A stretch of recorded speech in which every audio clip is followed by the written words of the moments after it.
Welcome back to Let's Play Mass Effect. We just got off of Feros, and we are going to move on from here, but as usual, after a story mission, I like to run around and talk to my crewmates. All of them have had dialogue resets, and it's good to see how things are progressing as we move along in the story. I happen to notice I'm on my last page of show notes for this playthrough. And if I'm counting correctly, it means 9 side quests and 2 more story missions. So we're actually getting close here. Although one of those side quests is pretty big, so plenty of work still to be done. But I also happen to know now what I'm going to call this episode. And on the off chance that you came for that, let's head down there. Let's talk to Miss Ashley right now. And if you just joined me for the first time, haven't been following me along here, kind of quickly bring you up to speed. Daniel here is kind of being built as a quirky character. The reason I'm doing that is that I'm fairly familiar, me, the player here, is pretty familiar with this game, but I've never actually played Mass Effect 2 or 3. So I'm trying to develop Daniel as a type of character who is going to have some sort of traumatic thing happen. He needs to be sufficiently quirky, such that his expertise in this game isn't that jarring. At least it's justified as to why he falls apart. He becomes really noob-ish at the remaining games here. I don't know if that's going to work or not. But anyway, the thing I've been doing with Ashley here all along is when we chat with her, I've been demonstrating how renegade you can be with her, and yet still maintain the romance. And yet that's the way that's going to become quirky will actually manifest itself here, because my plan is to nudge her to be less renegade, even though I am embracing my own renegade style. So I don't know, that seems quirky to me, so that's what we're going to try to do here.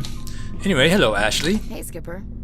Any interest in a small drink? It's a special occasion. Oddly enough, the one on the left here leads you to the least amount of fresh dialogue, so I recommend you don't pick it. And Paragon's kind of a okay response, but these two are the fun ones, and neither of them will break the romance, but I happen to like this one slightly better. Last I checked, the Alliance Navy was dry. Alright, but a still is the first thing the engineers install after engines. It's Armistice Day, when the first contact war ended. My family always marks it. Since I'm the only Williams aboard, I thought I'd ask you. You can't think I'm the most patriotic person on the ship. Maybe not. Maybe I'd rather share this with you. You ever consider that? Don't tell me you don't know about my family. My commanders always find out. It's not in my files or something? Are you playing games with me? I don't always play games, sir. I'm General Williams' granddaughter, the commander of the Shanxi garrison in the war. The only human ever to surrender to an alien race.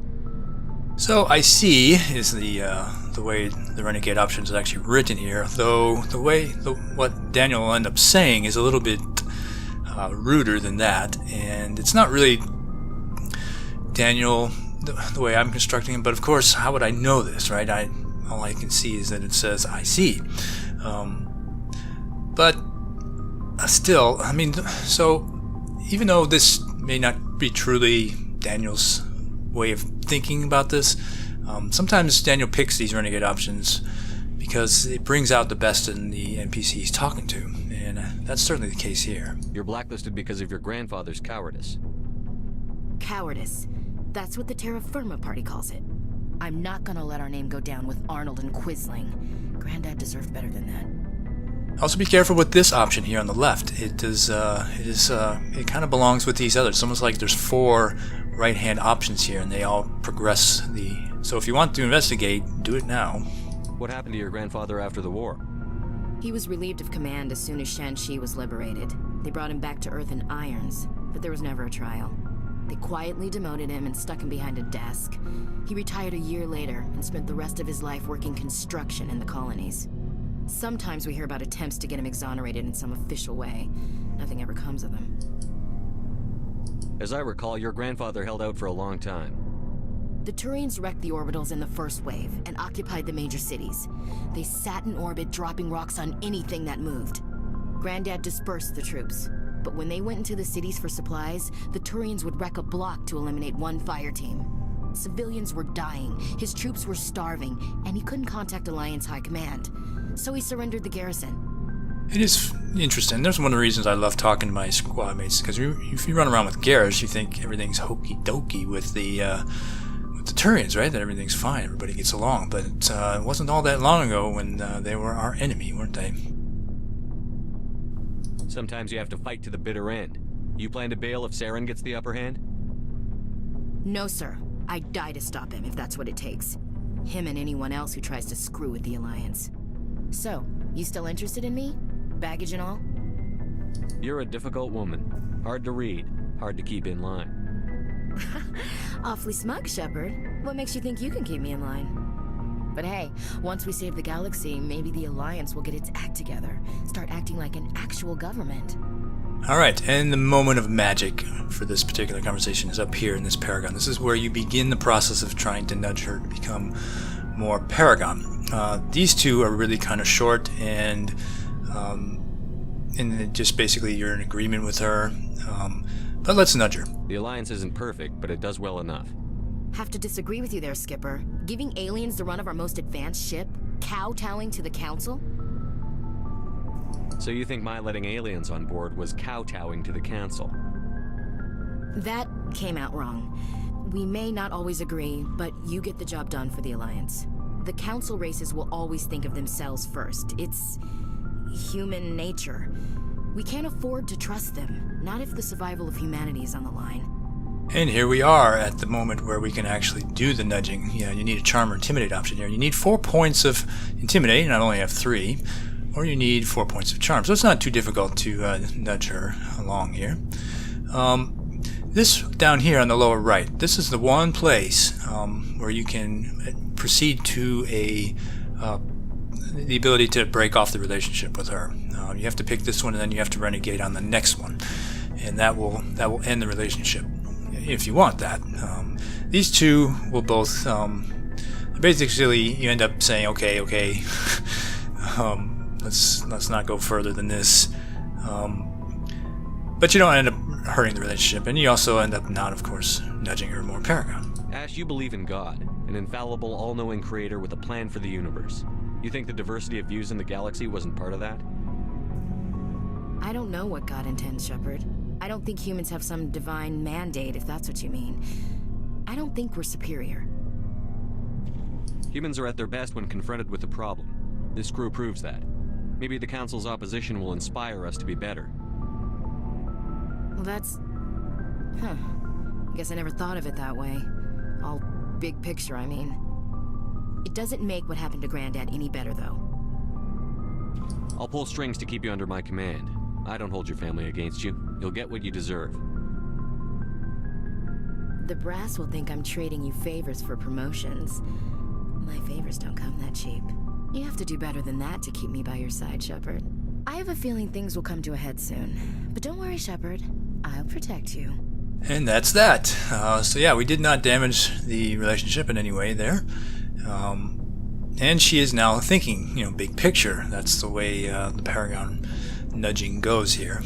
It's quite different with Caden, of course, as you nudge him renegade. But only Femship can do that, of course. Anyway, we're done chatting. Now we can just ask her about Feros. What's your opinion on the last mission? Gotta admire those colonials. That's about the worst place for a colony I've ever seen. Given the option, I'd get the hell out of Dodge. Now, we're not entirely finished. I mean, she is now her dialogue will now be changed a little bit as we go forward here. And yet, there will be a chance to tweak this next time she gets an unlock. We'll talk later, Williams. Looking forward to it, Skipper. But that will have to wait, of course. Alright, let's continue on the rounds. I'm just going to continue with my normal, I guess it's clockwise rotation through everybody. Commander, what can I do for you? Something bothering you? It's Saren. I'm starting to wonder whether we'll ever find him. He's always one step ahead of us, and he's got those damn Geth. We're getting close, Garrus. We'll find him. I wish I had your confidence.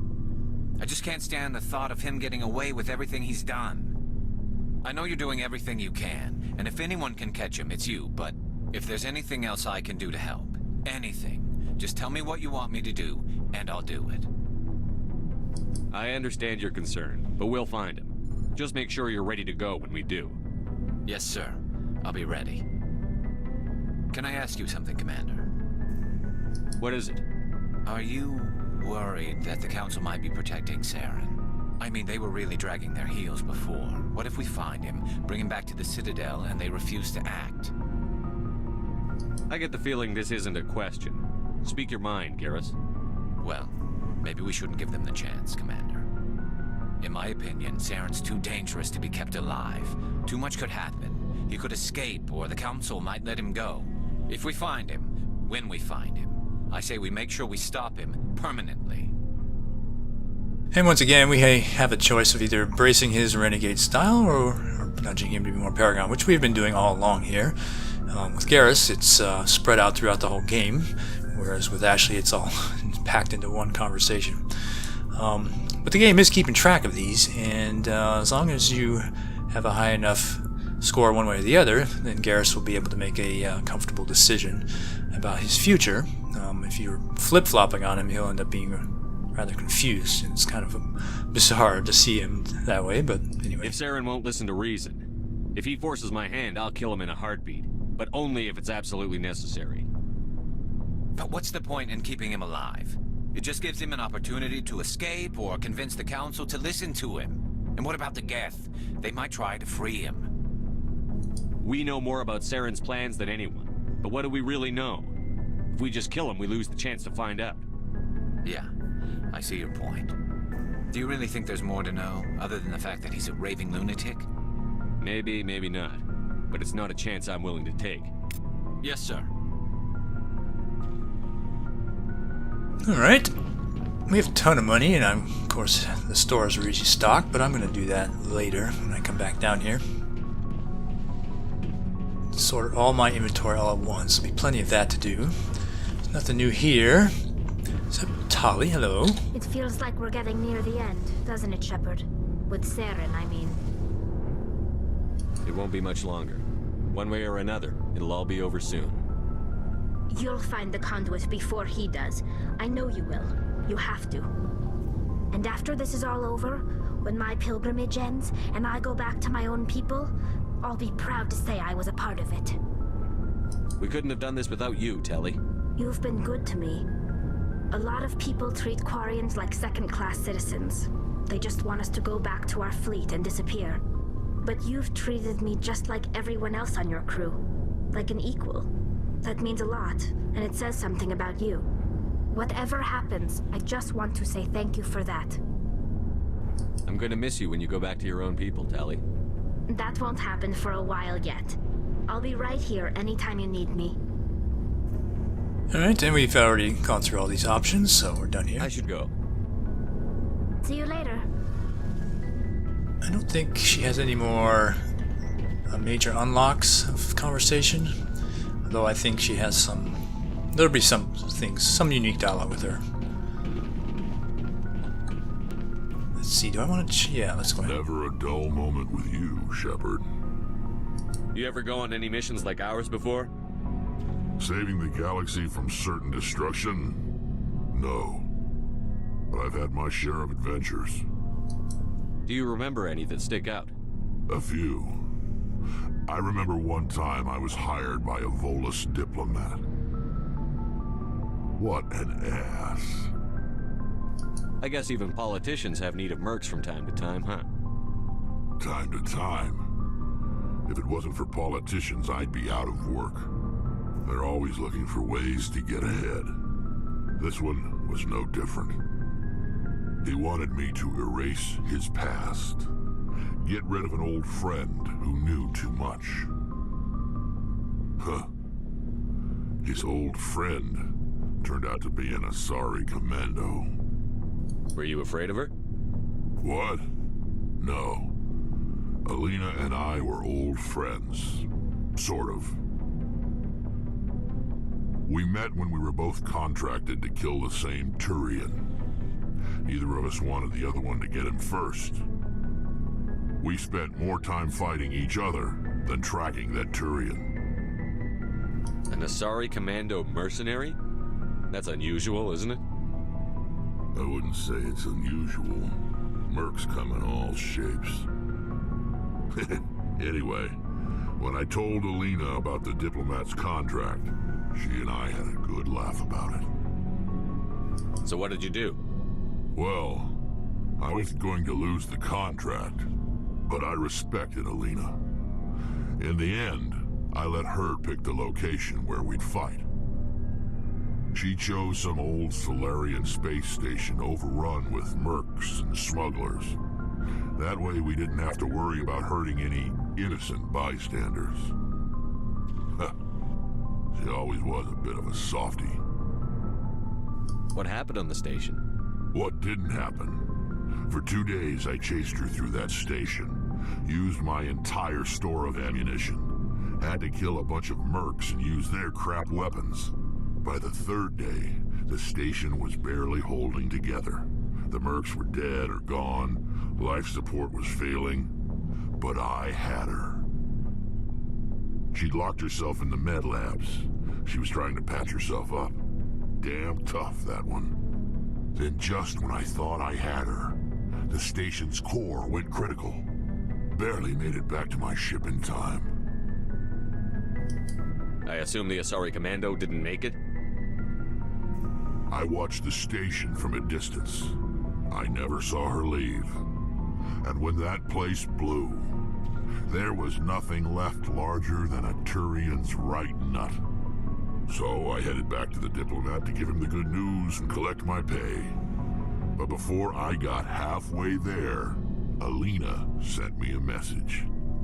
Better luck next time. Now, I'm not superstitious, but if someone can survive that, well, they deserve to live. At least for a bit longer. What about the diplomat? He wanted her dead. I told him the truth. Alina was still alive and she was really pissed. I told him if he wanted to live, he'd need me around to protect him. You're smarter than you look, Rex. He kept me on as his personal guard until he died. Natural causes. Easiest job I've ever had. A little boring, but credits are credits. So long, Rex. Shepard. That is my favorite story in this game. I really hope we get a follow-up on that in some form. That would be so great.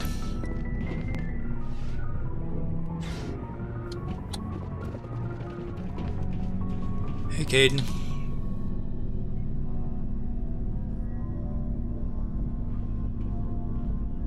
Anything you need, Commander? Just trying to get a sense of where the crew's at. Thoughts? I didn't figure you'd have time to talk with all that's going on. There's gotta be some xenobiologists who want to read about the Thorian. We're in space, Caden. We've always got time to talk. The paperwork will keep. Something on your mind? I'm just looking for an ear. The debriefing wasn't the right place to say how ridiculous this is.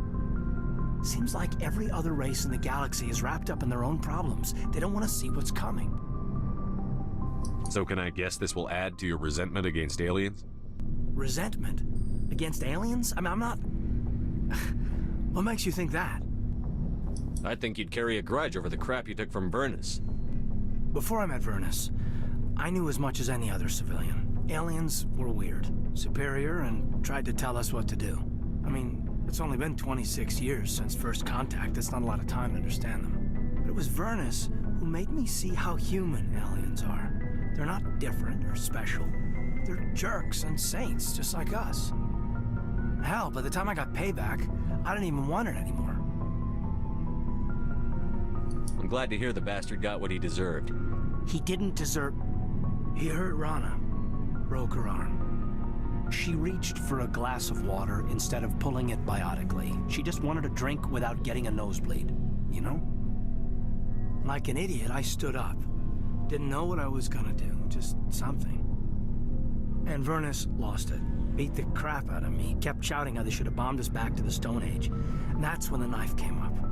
A military-issue talon, right in my face. I cut loose. Full biotic kick right in the teeth. Almost as strong as I can manage now. But at 17, that's something. You wanted to help a girl you cared for. That's a noble thing. Maybe my intentions were noble, but I lost control. I killed him, Shepard. Snapped his neck. They probably could have saved him if they got him to an infirmary quick enough. But they didn't.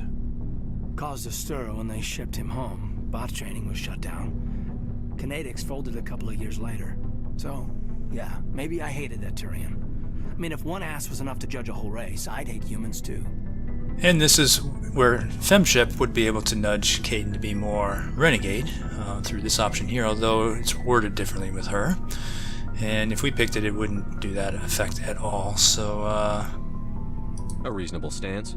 Keep that level head and we'll do fine. Staying reasonable is about all we've got left. Everyone else in this galaxy seems to have gone out of their minds. Present company accepted, of course. Daniel, of course, embraces Kaidan's Paragon nature.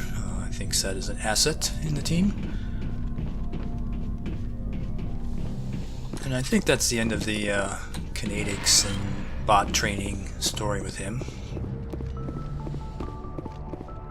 Hey, Liara.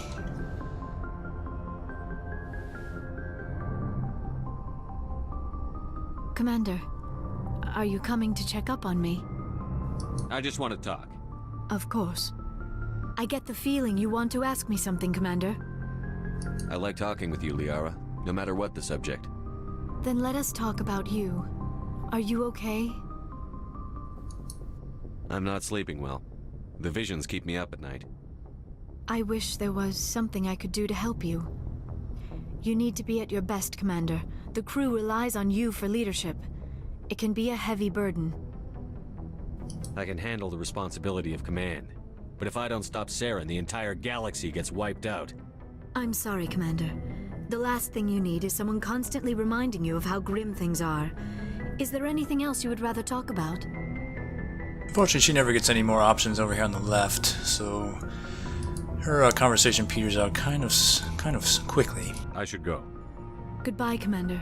Could be because you can pick her up any time you want, so they kind of front load a lot of her interesting dialogue.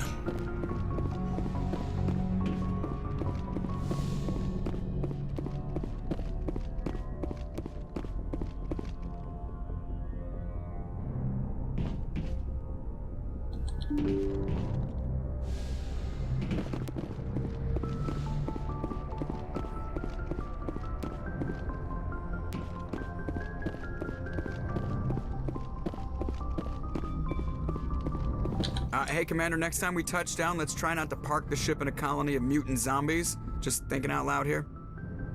I have to go. All right, see ya. Alright, and as you can see out the window, we're still actually parked here at Feros. We could actually leave and go back and talk to Ledra and see what he's got in his store, but of course, I would have done that already if I had wanted to do that, and I don't. So I'm going to head back downstairs because I want to see what's in the store, and then I want to settle all this inventory I've got, and then we're going to be on our way.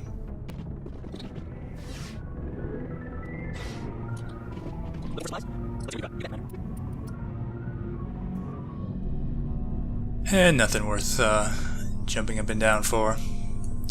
That's not a surprise, and it's okay. Alright, I'm going to of course cut all this out because it's so dull and boring. We'll see you in a moment. Alright, we are all set with inventory. Nice and clean. Plenty of space for the remaining game. Probably. Alright, we're moving on. After you do each of the two big story missions, that being Novaria and Feros, you get a new cluster that opens up. The cluster opened up after Feros is called the Maroon Sea. And is of course one hop away from it. We've also got one hop to Kepler Verge, one hop to Century Omega, one hop to Armstrong Nebula, and of course one hop back to Hades Gamma. So yeah, we're going to start basically sweeping through this section of the galaxy. That's where most of the side quests are going to be. So let's start here. We have Caspian, we have Vostok, and Matano. Let me look at my notes. I think we're going to Vostok first. Yes. It's a very difficult to traverse planet here. Get that one out of the way first.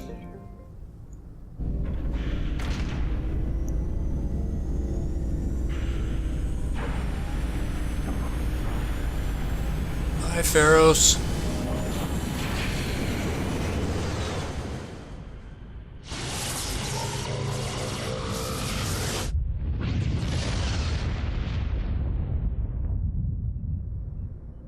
Message coming in. Patching it through. Commander, I'm glad you're in the area. We've got an emergency situation, and you're the only one I can trust to get the job done. I know what this is. This is because we happen to cross over a certain milestone, the very last milestone on that Paragon meter. And this is where you get approximately 80% of the total bar, and that gives you access to a Paragon mission. I'm sorry, Admiral. I've got too much going on right now to help. Damn it, I'm not asking you because it's convenient. Nobody else can get this done. I can't order you, but I'm asking you to reconsider. If you don't help, hundreds of innocent people are gonna die. See, this is why I picked renegade options occasionally, because you get extra dialogue, and sometimes you can see just how urgent things are. If it's that important, I can find the time. What have you got? Thank you, Commander. I appreciate it. Biotic fanatics have hit a medical research station with a psychotropic drug. The drugs have temporarily driven researchers crazy, and the biotics are effectively using them as human shields. So if I shoot everything that moves, a lot of researchers are gonna die. Exactly. A normal team could handle the biotics, but a lot of innocent researchers would die during the operation. That's why I contacted you. I'm hoping you can keep the casualties to a minimum. I'll take the biotics down, Admiral. And I'll try to limit the casualties. I know you will, Commander. I'm sending you the station coordinates now. Fifth Fleet out. Yes, Admiral, I will definitely try very hard to keep the casualties to a minimum. Alright, just noticed a blinker over here. A metallic asteroid. A metal-rich asteroid. And we found a large deposit of palladium. A Taton. A rather small hydrogen-helium gas giant, but Taton's atmosphere contains large quantities of chlorine. Scans of the planet revealed a strange unmanned vessel in orbit around it. Tali brought it on board and determined it was a sorry maid, but very old. She discovered several ancient artifacts inside the vessel, including one of Matriarch Delanaga's writings. There's always extra stuff we don't ever get to know what's going on there.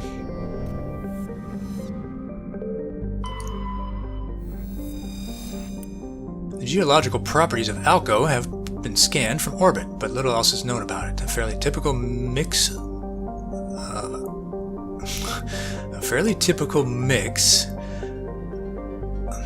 What is it? What were they trying to say here? A fairly typical terrestrial of rock and ice, I think. I think all that extra stuff was a typo they didn't clean up. Alco has a trace atmosphere of krypton and xenon. Its crust is composed of silicates and water ice with deposits of aluminum. Unregistered starship traffic has been recorded in the vicinity of this planet. Travel is not advised. It's also very cold here. And basically no atmosphere, even though it said there was trace. You would think it must be further out than that, huh? I mean, smaller than 0.00. That's where we're going. Clomartu has a reducing atmosphere of methane and nitrogen. The surface is hot and mainly composed of sodium with deposits of uranium.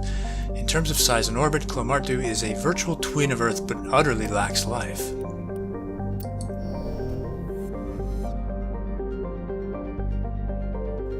Looks like we've got an active distress beacon on the planet below, Commander. No message, just a locator signal.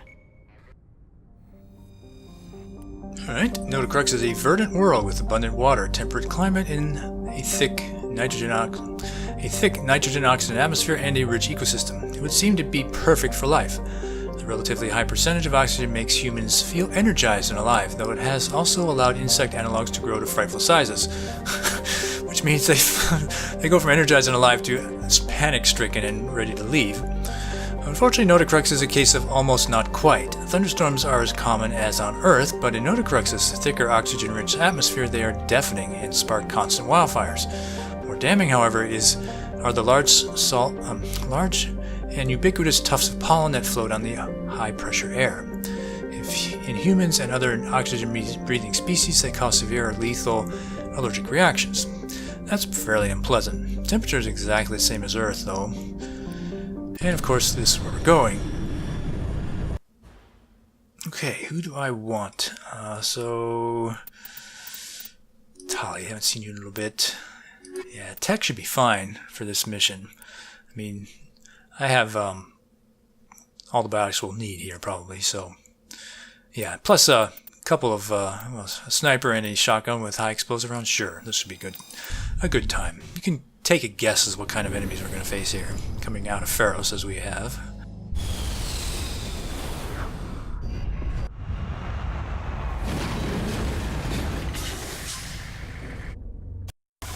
A green and verdant world indeed, but also very steep cliffs here. This is a very tough planet to drive around in until you figure out where the easy paths are to go. And yes, we can see we have enemies waiting for us over there already. Alright, so let's go ahead and drop a save here. And I'll have to level some people up too. We'll do that at the start of the next episode. We haven't seen Tali in a while. Alright, we'll pick up the story from right here next time.